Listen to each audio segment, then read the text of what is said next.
C'est fait. Améry est mort. Celui qui voulait être un dieu parmi les hommes est devenu poussière. Cependant, pour sauver le monde, nos héros ont été contraints de ramener la guerre en Insulem. Le Sakura, l'artefact d'Albanida, a été détruit. Considérant qu'Aesios et son peuple étaient les responsables, la princesse Shinyun et les Pandames leur ont déclaré la guerre, et les autres peuples d'Insulem ont suivi ces deux factions, créant ainsi une guerre totale sur l'ensemble du continent.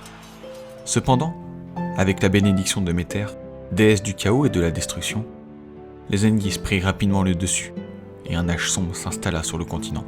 Mais ceci est une autre histoire. Nos héros reprirent une vie normale bien qu'étrangement calme suite à leurs aventures. Boom rentra à son manoir qu'elle avait transformé en orphelinat. Elle continua de s'occuper des enfants à l'aide de nombreuses personnes croyant en son projet et en fit des espions formés par les Invisibles. Ces espions continuèrent d'enrichir la Plume d'Or et conduit Boom dans une prospérité éternelle. Elle se maria avec le fils du président de la Plume d'Or. Mais en cachette, elle lui fit manger un biscuit qui le transforma en femme. Profitant de sa dépression, elle fit maquiller un suicide par les Invisibles, laissant officiellement la Plume d'Or sans héritier. Depuis lors, Boom attend le bon moment afin d'hisser sa famille au sommet de la Plume d'Or. Malheureusement, Boom ne réalisa jamais son rêve d'avoir un groupe de musique ou de jouer pour un roi, la guerre ayant totalement changé ses priorités et sa vision des choses. Salazar décida d'acquérir plus de pouvoir pour mener sa révolution. Il partit alors vers les cités des nuages afin de relier son peuple à sa cause. Kaor le rejoignit afin de rétablir l'honneur des Félès et des Lacertas, accompagné des restes de la Marche Noire. Cependant, Osgood se tient toujours dans l'ombre, et la malédiction de Necros continue de corrompre Salazar, le faisant pencher de plus en plus vers de sombres desseins. Lingui retrouva Seth, le maître de l'escrime, avec qui il a appris à libérer tout son potentiel, et devenu un puissant guerrier.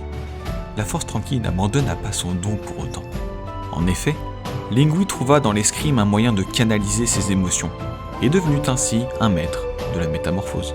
Lingui eut une longue, très longue vie, et parcourut ainsi le continent afin d'y assurer la paix, aidant la veuve et l'orphelin dans une générosité caractéristique.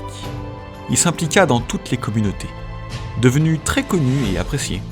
Ainsi, à l'instar de son vieil ami Ben, il devint le protecteur des peuples, l'ami de tous. Il travailla toute sa vie pour assurer plus que jamais les générations futures et les préserver de l'horreur de la guerre. Et enfin, quant à Redan, ce dernier est rentré à Bjorn retrouver sa femme et sa fille juste nées, qu'il baptisa Narlin.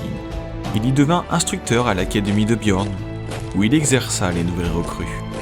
Quelques années plus tard, Redan devint le capitaine de la garde, comme ses ancêtres avant lui. Les années passèrent et la fille de Redan grandit. Elle devint une puissante guerrière et agile de l'armée de Bjorn.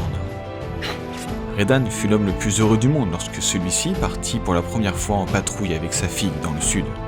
Il contempla sa fille, devenue une belle jeune femme. Se perdit dans ses pensées en se remémorant sa vie passée. Il était apaisé. Le guerrier jadis farouche et berserk, devenu calme et réfléchi. Une douleur s'emprit de lui lorsqu'il tomba de son cheval, le cœur transpercé d'un carreau d'arbalète. Le temps ralentit, Narlin prit son père dans ses bras, et Redan ferma une dernière fois les yeux, un léger rictus au bord des lèvres, et une dernière expression dans son soupir. La vraie conquête de Redan, c'est toi, ma fille. Toutes les histoires ont une fin, et c'est ainsi que celle-ci s'achève. Mais au même titre qu'il y aura toujours une guerre et des opprimés, il y aura toujours des héros dans l'Ikir.